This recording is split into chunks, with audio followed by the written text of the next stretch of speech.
A Fera de Gévaudan. Roteiro cinematográfico. Versão 15 minutos. França. Ano de 1764.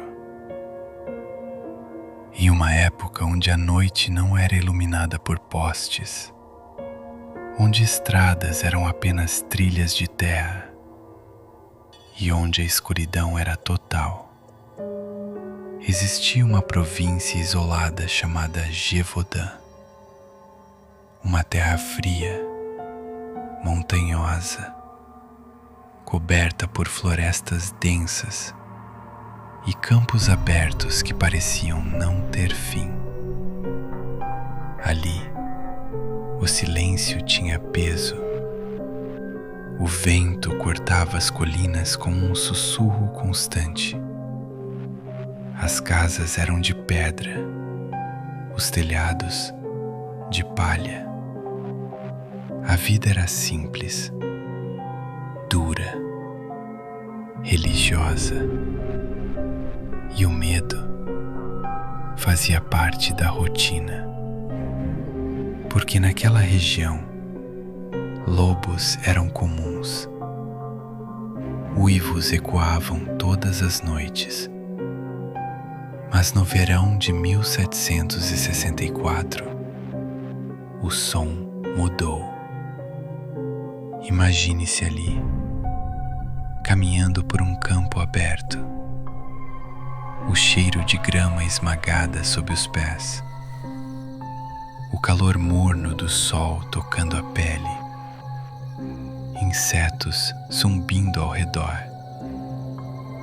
E então, os pássaros param. O vento parece desacelerar.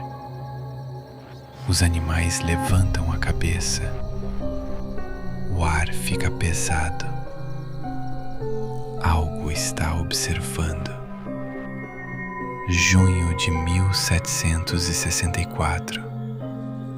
Uma jovem pastora conduz seu rebanho. Seu nome era Jeanne Boulet. Ela conhecia os perigos da região, mas não temia lobos à luz do dia. Lobos não atacam assim. Não em campo aberto. Não com o sol alto. Mas naquele dia, a vegetação se moveu. Um som pesado cortou o silêncio. Não era um uivo. Era um rosnado profundo, vibrante. Antes que ela pudesse reagir, a criatura avançou. O ataque foi brutal, rápido, preciso. Quando encontraram o corpo, a garganta estava dilacerada, o rosto irreconhecível, mas o gado intacto. Aquilo não era um ataque comum. Nas semanas seguintes, outros corpos apareceram, sempre com o mesmo padrão: ferimentos concentrados na cabeça e no pescoço. Testemunhas começaram a descrever o animal, maior que qualquer lobo que já tinham visto. Peito largo, patas dianteiras fortes, pelos com tonalidade avermelhada, uma faixa escura correndo pelas costas, mandíbula longa demais, dentes que pareciam grandes demais. Mas havia algo pior que a aparência. Era o comportamento. Ela atacava durante o dia. Não fugia diante de grupos. Enfrentava homens armados. Ignorava o gado. Escolhia pessoas. como se tivesse intenção, como se tivesse consciência. O pânico se espalhou. Vilarejos começaram a organizar patrulhas. Crianças deixaram de frequentar os campos. Missas eram realizadas diariamente. Procissões caminhavam pelas ruas de pedra. Velas eram acesas nas janelas. Alguns padres chamaram aquilo de punição divina. Outros diziam que era uma besta enviada pelo demônio. E entre sussurros, a palavra começou a circular. Lobisomem. Lobisomem. O terror tornou-se nacional. A notícia chegou até o rei Luís XV. Ele enviou caçadores profissionais, dragões armados, homens treinados. A floresta ecoava tiros diariamente. Centenas de lobos foram mortos. Um deles foi exibido como sendo a fera. Mas os ataques continuaram.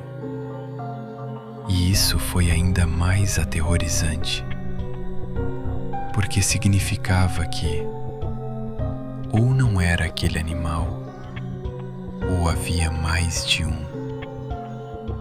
Sobreviventes contaram histórias perturbadoras.